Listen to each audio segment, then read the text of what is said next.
সম্মানিত সুধী, আসসালামু আলাইকুম রহমতুল্লাহ। খলিফা সুলাইমান তার মৃত্যুর পূর্বে গাজবা ইবনে সাদ ইবনে আজকে 20,000 দিনার দান করে একটি দানপত্র লিখে দিয়েছিলেন। কিন্তু টাকাটা গাজবার হাতে যাওয়ার পূর্বেই খলিফা সুলাইমানের মৃত্যু ঘটে। খলিফা সুলাইমানের মৃত্যুর পর উমর ইবনে আব্দুল আজিজ খলিফা হন। তার খলিফা পদে সমাসীন হবার কয়েকদিন পর গাজবা তার সাথে সাক্ষাৎ করে বলল, খলিফা সুলাইমান আমাকে কিছু অর্থ দান করার নির্দেশ দিয়েছিলেন। সে নির্দেশ কোষাগারে এসে পৌঁছেছে। আপনি আমার বন্ধু লোক, আশা করি আমার জন্য খলিফা সুলাইমানের সে নির্দেশ আনন্দের সাথেই কার্যকর করবেন। সত্যি গাজবা উমর ইবনে আব্দুল আজিজের বন্ধু ছিল। তিনি সহাস্য বললেন, কত টাকা? গাজবা উত্তর দিল, 20,000 দিনার। শুনে খলিফা উমাবের হৃদয় কুৎসিত হয়ে উঠল। তিনি বললেন, সর্বসাধারণের সম্পত্তি থেকে কোনো একজনকে বিনা কারণে এত টাকা দেয়া কিভাবে সম্ভব? আল্লাহর কসম, আমার পক্ষে এটা কিছুতেই সম্ভব নয়। শুনে গাজবা খুবই রেগে গেল, কিন্তু রাগ চেপে সে চিন্তা করতে লাগলো কিভাবে খলিফাকে উচিত জবাব দেয়া যায়, কি করে তাকে জব্দ করা যায়।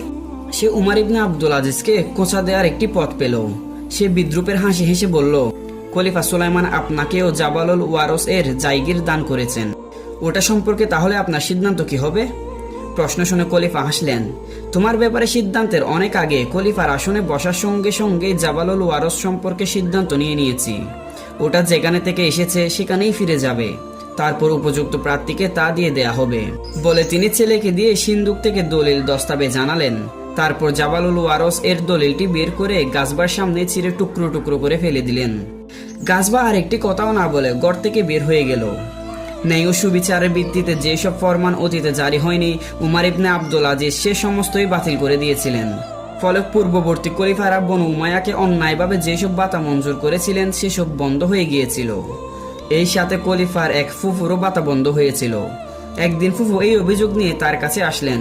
খলিফা তখন রাষ্ট্রীয় কাজে ব্যস্ত ছিলেন। অল্পক্ষণ পরে আবার তার সামনে গিয়ে দেখলেন খলিফা খেতে বসেছেন। তার সামনে 2 টুকরো রুটি, একটু লবণ ও সামান্য কিছু তেল।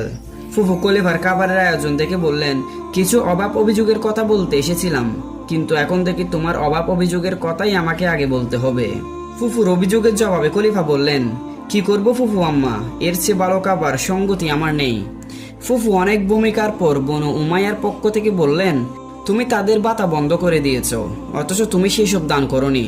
খলিফা বললেন, সত্য ও নেজা, আমি তাই করেছি। তারপর তিনি একটি দিনার, একটি জ্বলন্ত অঙ্গারের পাত্র ও 1 টুকরো গোশত আনালেন। অঙ্গার পাত্রে দিনারটি গরম করলেন। তারপর অগ্নিসদৃশ উত্তপ্ত দিনার গোশতের উপর চেপে ধরলেন। গোশতটি পুড়ে গেল। খলিফা উমর ইবনে আব্দুল আজিজ সেদিকে ইঙ্গিত করে বললেন, ফুফুজান, আপনি কি আপনার বাতিজাকে এরূপ কঠিন শাস্তি থেকে বাঁচাতে চান না? ফুফু সবই বুঝলেন, লজ্জিতভাবে ফিরে এলেন খলিফার কাছ থেকে। প্রিয় দর্শক, আজকের ভিডিও এখানে শেষ করছি। ইনশাআল্লাহ তাআলা দেখা হবে পরবর্তী কোনো এক ভিডিওতে। ততক্ষণ পর্যন্ত ভালো থাকুন, সুস্থ থাকুন, MM ফাউন্ডেশনের সাথে থাকুন। ধন্যবাদ। আসসালামু আলাইকুম রহমতুল্লাহ।